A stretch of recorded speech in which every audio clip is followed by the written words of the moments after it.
Hello friends, आज की हमारी मूवी का नेम है एनकांटो, जो 2021 में रिलीज हुई बहुत ही मजेदार म्यूजिकल एनिमेटेड मूवी है, जिसके आईएमडीबी पर रेटिंग है 7.3, जिसका बजट करीबन $50 मिलियन का था और इस मूवी ने वर्ल्ड वाइड करीबन $250 मिलियन की कमाई की थी। आज की हमारी ये मूवी एक ऐसी लड़की के ऊपर है जो अपनी मैजिकल फैमिली से बिल्कुल ही अलग थी और इसी वजह से उसे बहुत सारी प्रॉब्लम का सामना करना पड़ता था। तो चलिए आगे बढ़ते हैं हम हमारी मूवी की ओर। तो मूवी की स्टार्टिंग में हम मिराबेल नाम की एक लड़की को देखते हैं जो इस मूवी की मेन कैरेक्टर है, जिसकी नानी आल्मा उसे अपने मैजिकल फैमिली के बारे में बता रही थी। जहां फ्लैशबैक में हम आल्मा और उसके हस्बैंड पेड्रो की कहानी देखते हैं कि कैसे वो दोनों अपने तीनों बच्चों के साथ एक टाउन में रहते थे। फिर एक दिन कुछ लुटेरों ने वहां पर आकर हमला कर दिया और उनसे बचने के चक्कर में पेड्रो को अपनी जान गंवानी पड़ी। लुटेरे आल्मा और उसके बच्चों को भी मारने ही वाले थे, लेकिन तभी डेस्टिनी ने उसे एक मैजिकल पावर वाली कैंडल दी और उसके मैजिक ने उस जगह को दुनिया से छुपा दिया। फिर उस कैंडल ने उसे कैसिटा नाम का एक मैजिकल कर दिया जो उन लोगों के फीलिंग को समझ सकता था और उसके तीनों बच्चे जूलियट, पेपा और ब्रूनो को भी अलग अलग पावर दे दी। तब से उसकी फैमिली में पैदा होने वाले हर एक बच्चे को अलग अलग पावर मिलती थी और इसकी मदद से वो अपने एनकांटो टाउन को प्रोटेक्ट करते थे। यहाँ पता चलता है कि आज मिराबेल को भी उसकी पावर मिलने वाली है, लेकिन जैसे ही वो मैजिकल डोर के पास जाती है तो सीन शिफ्ट होकर 10 साल आगे आ जाता है। मिराबेल अब बड़ी हो चुकी थी और टाउन के बच्चों को अपनी फैमिली का इंट्रोडक्शन दे रही थी कि नानी के तीनों बच्चे में से पहली उसकी मॉम जूलियट, जिसके पास लोगों को हील करने वाली पावर है, और उसके हस्बैंड अगस्तिन एक आम आदमी है। मिराबेल के अलावा उनके दो और बच्चे भी हैं, जिनमें एक है लुइसा जो बहुत ही शक्तिशाली है और दूसरी इजाबेल जिसके पास फूल खिलाने वाली पावर है। नानी की दूसरी बेटी पेपा जो अपने मूड के हिसाब से वेदर को कंट्रोल कर सकती है और उसका हस्बैंड फिलिक्स भी एक आम इंसान है। पेपा और फिलिक्स के भी 3 बच्चे हैं। पहला डोलोरेस जिसके पास दूर तक सुनने की शक्ति है, दूसरा कैमिलो जो कभी भी अपना रूप बदल सकता है और सबसे छोटा एंटोनियो जिसे आज अपनी मैजिकल पावर मिलने वाली है। नानी का एक छोटा बेटा ब्रूनो भी था जिसके पास फ्यूचर देखने की पावर थी, लेकिन अब वो यहाँ से जा चुका है और कोई भी उसके बारे में बात नहीं करता है। तब बच्चे मिराबेल से उसके पावर्स के बारे में पूछते हैं और पता चलता है कि कैंडल ने उसे कोई भी पावर नहीं दी थी। आगे वो सब लोग एंटोनियो की रिचुअल्स की तैयारी कर रहे थे, लेकिन नानी मिराबेल को रिचुअल्स से दूर रहने को बोलती है क्योंकि उसे लगता था कि शायद वो मैजिक के लिए बनी ही नहीं है। और ये सुनकर उदास मिराबेल अपने रूम में चली जाती है। यहाँ उसे एंटोनियो मिलता है जिसे डर था कि कहीं उसका भी हाल मिराबेल जैसा ना हो, और तभी मिराबेल उसका कॉन्फिडेंस बढ़ाने के लिए उसे एक एनिमल टॉय गिफ्ट करती है। जल्दी ही रिचुअल शुरू हो जाती है और नानी के ना चाहते हुए भी एंटोनियो मिराबेल को अपने साथ चलने के लिए कहता है। यहाँ वो अपना फ्लैशबैक देखती है कि कैसे उसके हाथ लगाती है वो मैजिकल डोर गायब हो गया था और तब से नानी उसे अपशगुन मानती है। आगे हम एंटोनियो को देखते हैं जिसे कैंडल ने जानवरों से बात करने की पावर दी है और कैसिटा में उसके नाम का भी एक रूम तैयार हो जाता है। नानी भी रिलैक्स फील करती है और वह सब उसके रूम में जाकर फैमिली फोटो खिंचवाने लगते हैं। मिराबेल को यहाँ बहुत अकेला फील होता है और वो उदास होकर रूम से बाहर चली आती है।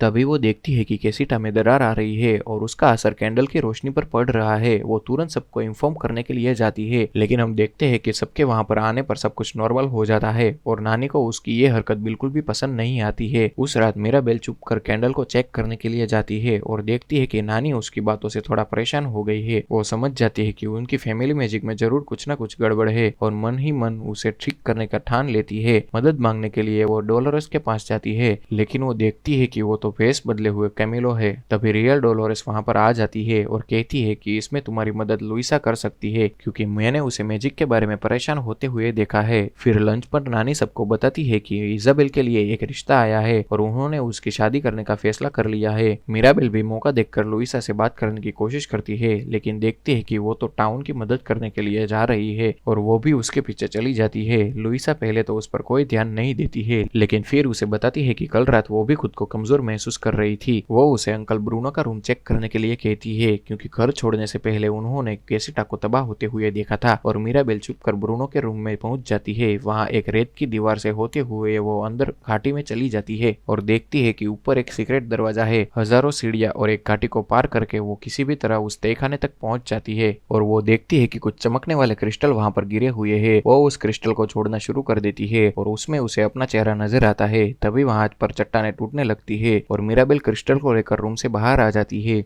वहां अंकल फिलिक्स उसे बताते हैं कि ब्रूनो हमेशा फ्यूचर में कुछ बुरा होते हुए देखता था और इसीलिए नानी ने उसे हमेशा के लिए निकाल दिया। यह सुनकर मिराबेल उस क्रिस्टल को फिर से जोड़ने लगती है और देखती है कि वही कैसिटा का तबाह होने का कारण बनने वाली है। तभी वहां पर उसके डैड आ जाते हैं और मिराबेल उन्हें भविष्यवाणी के बारे में सब कुछ बता देती है। उसके डैड उसे यह बात सबसे छुपाने के लिए कहते हैं, लेकिन पता चलता है कि डोलोरस ने सब कुछ सुन लिया है। आगे हम उन सबको डिनर टेबल पर देखते हैं जहाँ मेरियानो नाम का लड़का इजाबेल के लिए रिश्ता लेकर आया है और वहाँ डोलोरस मिराबेल के राज को सबको बता देती है। उसकी नानी भी वो क्रिस्टल देख लेती है और तभी कैसिटा में फिर से दरार आने लगती है। इजाबेल का रिश्ता तभी टूट जाता है और इसकी वजह से मिराबेल नाराज हो जाती है। तभी मिराबेल की नजर कुछ चूहों पर पड़ती है जो क्रिस्टल को उठाकर एक पेंटिंग के पीछे चले जाते हैं। वो देखती है कि पेंटिंग के पीछे एक सीक्रेट रास्ता है और वहां पर अंदर उसे ब्रूनो दिखाई देता है और उसे पता चल जाता है कि वो कभी यहाँ से गया ही नहीं था और अपनी फैमिली के करीब रहने के लिए उसे दीवारों में छुपकर रहना पड़ता था। मिराबेल उसे क्रिस्टल के बारे में पूछती है और वो कहता है कि इस भविष्यवाणी के दो रूप है, एक जहाँ वो कैसिटा को तबाह करने वाली है और दूसरा जहाँ वही उसे बचा सकती है, लेकिन उसे पता नहीं था कि आगे क्या होने वाला है। मिराबेल उसे एक बार फिर से फ्यूचर देखने के लिए कहती है, लेकिन ब्रूनो उसे बताता है कि उसके लिए उसे एक बड़ा सा रूम चाहिए होगा।